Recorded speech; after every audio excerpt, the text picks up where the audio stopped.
नमस्कार. मी अंकिता कारले. माझी स्वरचित कविता सादर करते आहे. कवितेचं शीर्षक आहे गणपती बाप्पा. ही कविता मी लहान मुलांच्या दृष्टीने लिहिलेली आहे.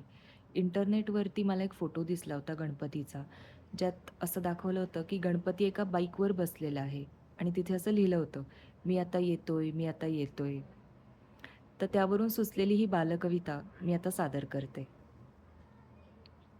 आला आला आला आपला गणू आला, झोकात ऐटीत बसून बाईकवरून आला, वेगाने राईड करत साऱ्याला मागे टाकत, बाईकचा हॉर्न वाजवत आला गजर करत, चमकदार डोळे सुपासारखे कान, हत्तीसारखी सोंड असे त्याला पहिला मान.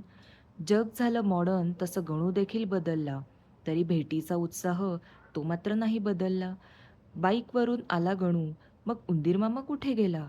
धावत्या जगात वेळेवर पोहोचण्यासाठी बहुधा त्याला रिटायर्ड केला. नव्या काळात नव्या गणूचे स्वागत करूया आता, नंतर ब्रुम ब्रुम करून निघून जाणार, तोपर्यंत मजा करूया आता.